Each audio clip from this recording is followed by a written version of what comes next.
Good morning and welcome back to Joe on the Job Site. I am Joe.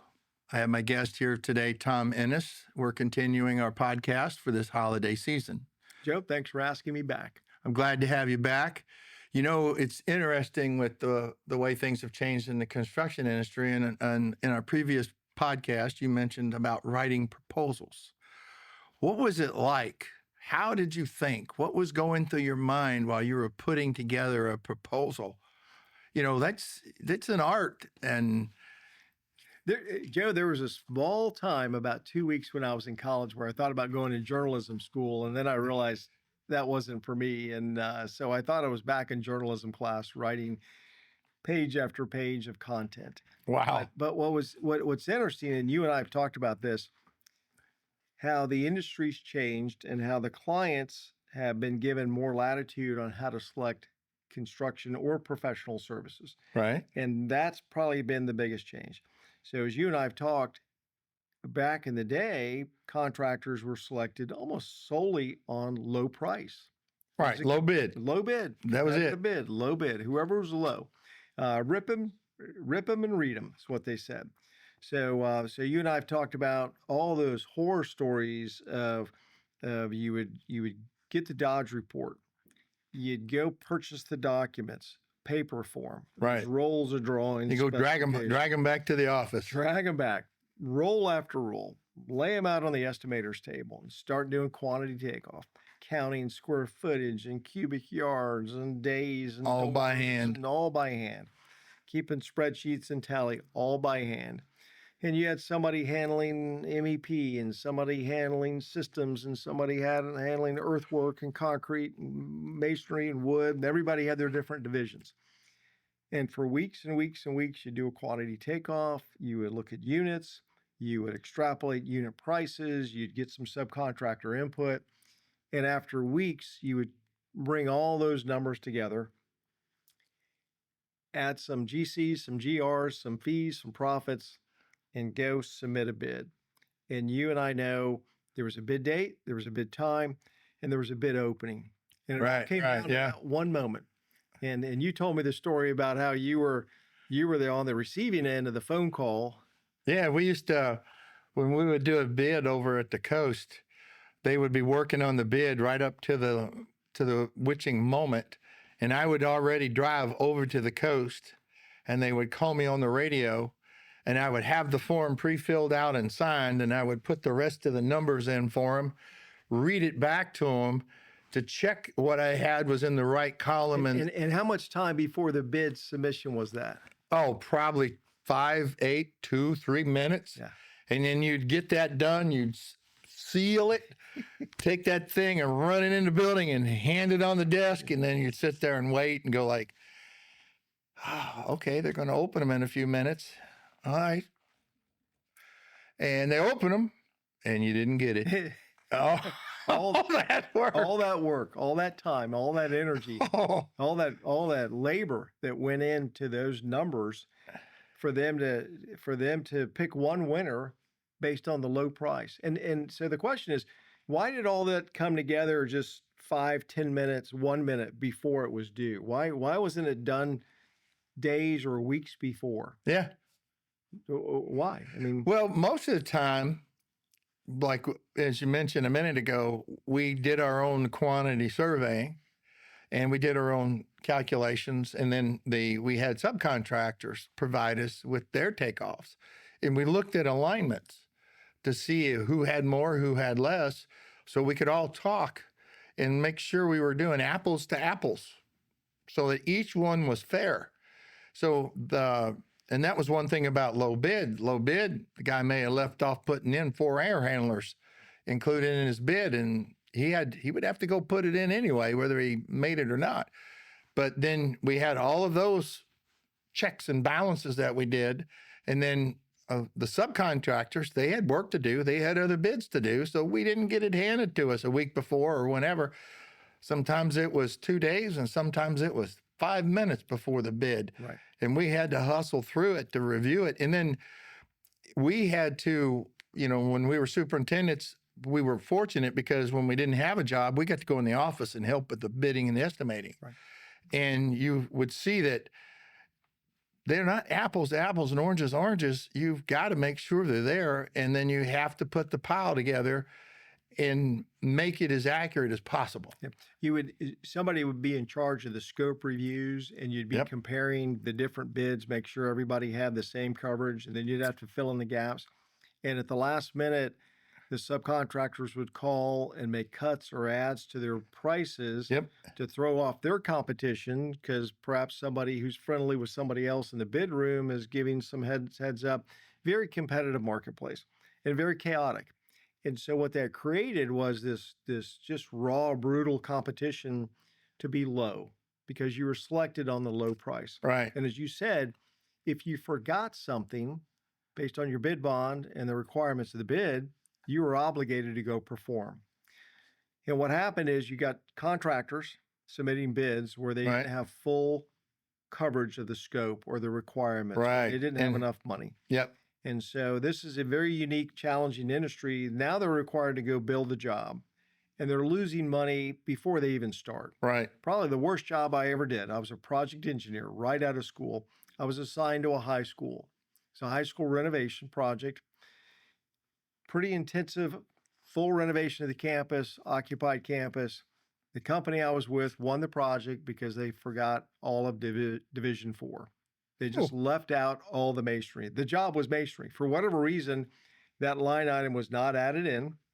Keep in mind, this is long before computerized spreadsheets. Somebody's doing this by hand. Yep. They just simply forgot it. Of course, they were low because they left out a major division, but now they're obligated to go build the project.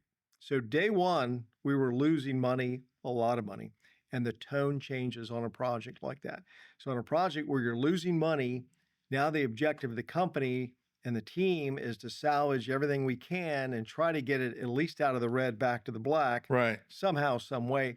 So you start to cut corners, Yeah, and you cut can't go schedules, back to the owner for change orders. cut people. You Yeah. start cutting and you start looking for ways to recover, and it just creates a different tone on the job. And the loser of that is not really the contractor, it's the owner. Right. It's the client. Because now the client is at conflict with their builder, who's at conflict with the architect, because now they're fighting over change orders and scope gaps. And the loser is the contractor. And fortunately, many states realized that. So for public sector work, they said, let's find a better way. And Florida actually led the nation in that with a very progressive, open, credentials-based selection. Right. They said, let's pick contractors like architects. Let's select them by professional services. And let's look at their credentials, their capabilities, their skill set, their expertise, How they, experience, yeah. how they could actually do the job. Let's not pick on price. We'll negotiate price later. We'll get a fair value. But we'll now get somebody who wants to be there, has the time, capability, expertise to be there, is not the lowest, perhaps the lowest Right. or the cheapest, but the most complete and can give us the best value. Yeah. And that's what they were looking for. And it's worked. It's worked very, very, very well. So it's really changed the industry. Florida led the way. Some other states have followed. Different systems. A lot of it's based on statutes in the state. Yeah, each one varies a little. Yeah, a little bit. But it is a great system. So from that system of credential-based selection, Right. they moved to proposals and to presentations. And again, the statutes usually dictate what that process, that selection process looks like. It's very open, it's very transparent, it's very fair, gives everybody equal standing. And again, we're just not trying to squeeze out the cheapest of the cheap, Right. which is the competitive bid. Some states still use that, and a lot of private owners still use that. And there's value at some time for that. But for most public sector projects, you should pick on credentials, not on low price. So this was kind of your training path for writing proposals. Exactly, we need to have, include, and shape from here. Yes. So as I came of age in the business, that delivery system came of age coincidentally about the same time. Right. So that need arose. So it was brand new when I came up, and it was the wild, wild west. I mean, a lot of things went on, but it was all new. So it was a lot of fun actually, because it was so new, and there were some state level owners that really embraced the process because they were building prisons at the time. There were 2 prisons These were very large new facilities, and they used this new delivery system, and it worked very well. The projects came in on time, under budget, returned money back to the client. Everybody made money. Everybody was friendly at the end. Less conflicts, more production, better value to the client, Yeah. and that really kicked it off in Florida. And it's they never look back. That's a pretty strong training path for proposals, Yes. catching all the fun and the little parts and the pieces. Yeah. Yeah. Scopes come the same way too. Yes. Yeah. And we were this is a long time ago. We were writing everything from scratch because it was all new. There was no go by. There was nothing to copy. There was nothing else to look at. So we spent weeks and months and years writing brand new content for the proposals. It could be resumes, superintendent Yeah, resumes, right. project manager resumes, could be corporate experience resumes, portfolios, project approach, scope approach, estimating approach, safety, all sorts of things that rounded out your credentials. And so the owners would get, they would send out a solicitation, maybe an RFQ, an RFP, and RFQs, request for qualifications, RFPs, request for proposal, usually with RFQ comes first, then RFP. well, if there's a price component, and some states allow a price component, but a request for proposals usually has some sort of price number included. Whereas Okay. Q In the is just credentials. qualifications, when they send you the RFQ, the qualifications is your financials, your deep dive into the company so that they can see you've got bonding capacity, you can handle the cash flow and so on. Insurance, safety, are you established? What's your Yeah. longevity? Will you be there for the long haul? It's sort of a under the hood check. Yeah, and then the RFP is where you start putting the pricing component Yes. together Yes. along with how you're going to build a job. Yes. Your presentation is usually part of that sometimes. Yes, and so they would put out an advertisement or solicitation, then they would get responsive firms submitting. And early on, Joe, there were only a couple of firms that actually did this. Literally, there were only 2 firms that submitted. And as this methodology has evolved and changed, now it's very common, and most firms follow this process. So this folded in the need for marketing, proposals, content. It really opened up a whole nother segment to the industry as opposed to just the low bid. The estimators are still there, pre-construction is still there to make sure they're getting complete buyout, but it's just a different tone. It's a much more owner-centric, friendly process. Right. It's removed a great deal of the conflict. So it's overall smoothed it out. Yes. So, we kind of talked about proposals and bids. Looking at some stuff we mentioned earlier, sales. Mhm. Those are marketing, business development. What do you see has changed in sales from when you first started to now? Well, in the industry has evolved to match these requirements, and the way I view it is marketing is the really big venture, the big approach of everything, and then marketing looks holistically at so much in your footprint or your region or your sector. Sort of like how big you or how much you cover in the state or Sure. what your company does. Just kind of a big net, just Big a net. big broadcast to everything. Okay. Then business development brings it in tighter focus, could be on select areas, select markets, select clients, select whatever. It kind of refines that approach. And then sales is the conversion of marketing and business development into an actual award, a project. And so you hear the terms kind of bantered around sales and marketing. Well, business development's new and now it's called strategy. But the way I think about it is marketing's big, business development hones in, and then sales gets even tighter. They focus on the final to. Yes. And those are normally 3 different levels of activity. They're not interchangeable. And that's kind of stayed the same throughout the careers or your career, that development and the way it's put together. Yes. And it continues to refine. In this industry, it's all about relationships. You've got to know the right people. You have to be networked and connected. Hopefully you're out in advance of these opportunities. You've looked at trends and forecasting, and you're in front of business opportunities because that will improve your likelihood of winning the work. And I'm going to go granular real quick. as you're out pursuing an opportunity, Right. the best way to connect with a client is to introduce them to your project team early, Right. very early. Yeah. So introduce them to your project manager or project superintendent, perhaps somebody that will actually be on their job, hopefully months in advance, if not years in advance. And if you're far enough out, Yeah. they can start to see that. The industry's become much more specialized, especially healthcare, life sciences, data, more and more complex projects.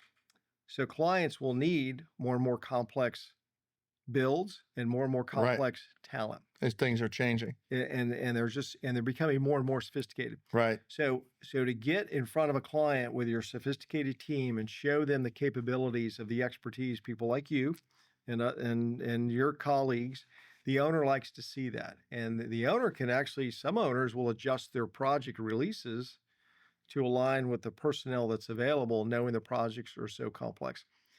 Here's a big change. When I was young, you didn't see many billion-dollar projects. No, you didn't. Now you see them all the time. These big hospitals, these big sports facilities, these big infrastructure projects, they all start with $1 billion.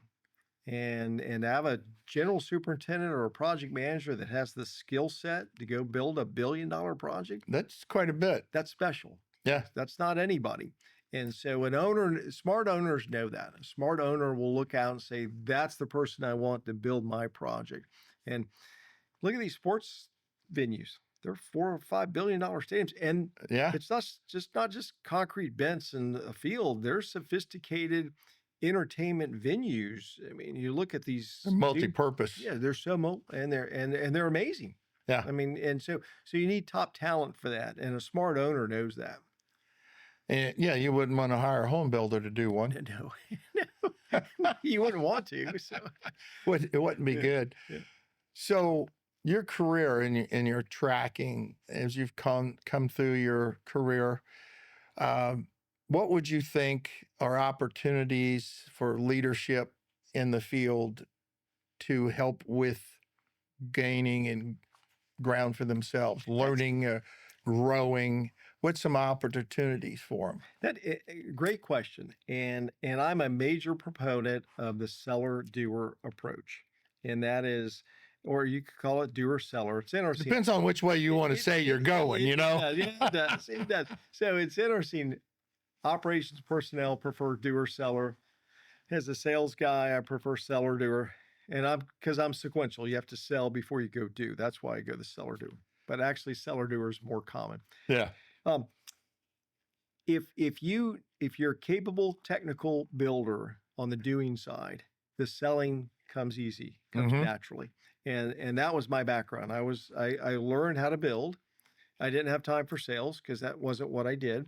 But as I matured and I grew and I saw the value of it and got somewhat drawn into it, I became the sales side. And so I've done both. I've worn both hats and I've enjoyed both, and they've both been very rewarding. For me, my career arc and my career ladder accelerated significantly when I left operations and moved to sales. Right. Because it was sort of my natural fit of writing, coaching, preparing, presenting, and doing all that kind of stuff, and then the strategy side. So for me, it's been a very fulfilling career arc. And it's interesting for the younger generations, they talk about how often they will change positions and careers. Right. So I've been able to change my career numerous times, but I've stayed in the same industry, commercial construction or commercial real estate. Where you had a background. But I just kept moving in Yeah. a different job. So I've had that interest level and that energy that comes from the change of the new position, a new opportunity, a new horizon. So while it's been one industry, it's been numerous changes. It's been a lot of fun. It's been also very rewarding. But for young professionals, get your credentials, go get whatever licensing you possibly can. So do the after hours, do the studies, take the tests, get the credentials, because that's important. That's validation, but it also will make you just a wiser, more professional individual. So early on, go get your credentials while you still have the capacity to study and retain and learn. And You're saying as you get older, it kind of shrinks a little. See that? That's what you said. So it's different. I believe I subscribe to the teacup theory, and the teacup gets pretty full the older you get. So Anyways, do that early while the teacup still has some space. Go get your credentials, get those out of the way. Spend some time in whatever field that you're in, whether it's design, engineering, construction, subcontractor, procurement, whatever scheduling, whatever safety, whatever field you want. Earn your stripes, as they would say, a military term. Spend your time. And then after you have that base, then you can venture out into something else. Um, Right. the reason the clients want to talk to experienced operations individuals like you and your colleagues is because you've been there and you've done that and you know it. The reason they don't want to talk to salespeople because they haven't, and salespeople they've done it themselves. They're not the most trustworthy. So that's why I'm a fan of the doer seller seller doer system, because in that there's a very strong likelihood of trust, honesty, capability, professionalism. Um, so so as the industry has evolved and the clients have been given the latitude to procure services, Right. it's actually become the benefit. We've all become more competitive, and we've become competitive up. And so as a result, in order to keep status, you've got to improve. So through training, Training. improvement, Yep. new systems, new technology, new whatever, new departments, new vision. We've raised the bar for everybody, and in our markets, everybody's come up, and that's given us the latitude and the ability Right. to do these amazing projects. You can't go build some of these technologically advanced, sophisticated buildings with lower tier people. You've got to have the higher tier people, and the change of the selection process has brought that tier up.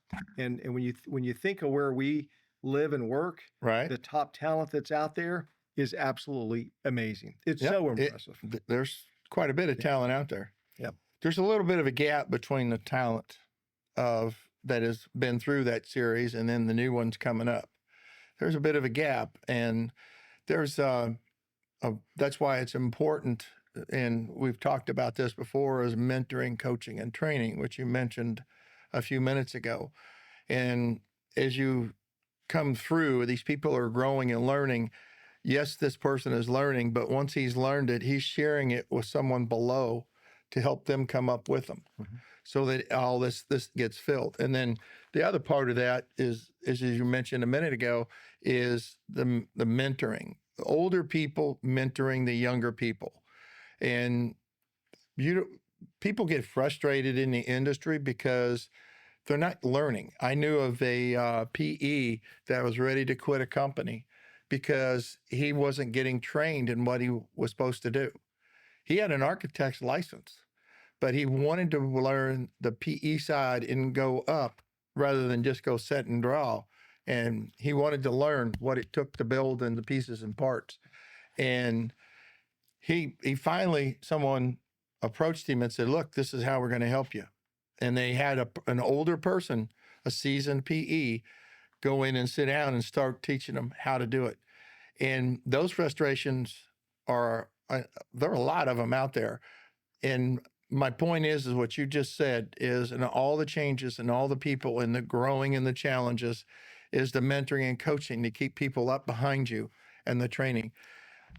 You mentioned the training about additional. I went to electrical school for taking my electrician's license test. I spent 6 weeks, and the company that sponsored it, they did it for free. Mhm. All I had to do is go through the course, pass their test, and then I could go study and sit for the license. I did a plumbing training course. I did, back at the time, we did a lot of hot pitch roofing, and a company we worked for, they had a training for the hot pitch roofing and stuff.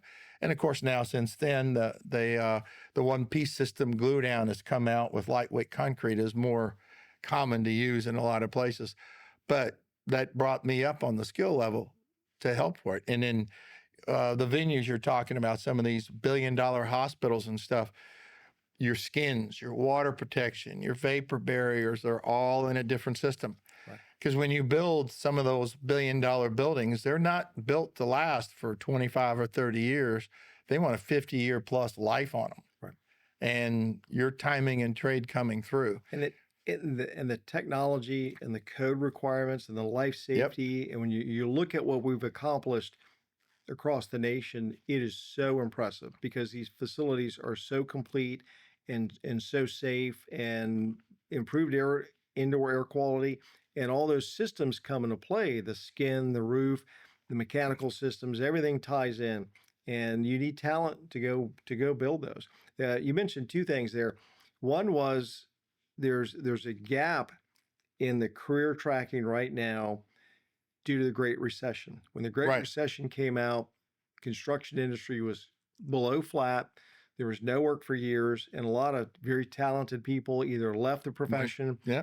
or never to come back, or did not enter the profession because the opportunities were not there. So there's a 5-year gap where we're missing that group of people moving through the system, and that's unfortunate because the industry is paying for that now. So the smart companies and your smart leaders see the need. They see those hungry professionals that want to Right. grow and go and do more, and the smart leaders will find a way to allow them to go become more. And that's the Exactly. That's the best way to retain them. So when I was Yep, a young within. professional, the mandate went out: if you're going to be a project manager with my company, you will pull your own permits. And the only way you could pull your own permits was to be a licensed general contractor. So in order to stay with the company as a project manager, I had to go get my GC license. So I went back. And you did that overnight, right? Yeah, sure. So the company supported me. They backed me. They paid for the classes, and then I think I was in it for probably 8 weeks, 10 weeks, and studying night after night. The Florida general contractor's license is very challenging. It's Yeah. three-part exam, and took a great effort, but I took it and I passed it. And so I earned that credential early in my career, and I've been able to maintain that as well as other credentials. So I would encourage strong leaders to go encourage their people to get those credentials, invest the time in them now. And from that training and that development and that learning, I became a better professional and more committed to the company, Right. and also more committed to the profession and maybe a better seller doer. So early on, go get your credentials now, and then it'll only open more opportunities and a better career path for you. I agree. So I have a question for you. When you walked in, you wrote this on the board up here. Well, Proposal due date December 26th, presentation on January 2nd. Who in the world does that? so Joe, we've got a great opportunity coming up, and I'm going to propose you as the general superintendent. Proposals due on December 26th, and the presentation's at 8 a.m. on January 2nd. I'm going to be in Hawaii from the 5th of December to the 5th Joe, of January. You need to cancel that vacation. So we'll send the family. We'll cover the expenses, but you need to be here for that proposal and that presentation. So I put that up there sort of as a sour grapes. I've had a lot of deliverables due right after holidays, and it's a little pet peeve of mine. Your good owners look at the whole calendar, but I've had more than enough holiday deliverables. It's kind of the nature of the business. So. And how often did you win the job on those, like the day after 4th of July, the day after Christmas, the day after January 1st? Joe, that's the downside of sales. You lose more than you win. So you got to have some pretty thick skin to be in sales. So You got to work all through the holidays Yeah. and that didn't get it. we've done that a few times, but that's the same for operations. I've done some concrete pours on holidays. It's just what you do. Sometimes I like the concrete pours on holidays. You may pay for the opening of the plant and the overtime, but man, those truck services are right on Yes, time. they are. You get them. There's no traffic on the roads. No, you can drop 120 yards an hour Yeah. with no No problem. problems. So, yeah. Well, Tom, it's been great talking to you. I've enjoyed our conversation, Joe. and I hope the folks out there have enjoyed it. We've got a lot of good content, and I think maybe sometime here in the future we could do some more and dive a little deeper. Thank you for coming. I appreciate it very much. My pleasure. Happy holidays, Joe. Well, happy holidays to you, and I can't wait for them things to go. I should have got rid of them a few minutes ago. So this happy holidays from Joe on the job site with his guest, Tom Ennis. Thank you for today.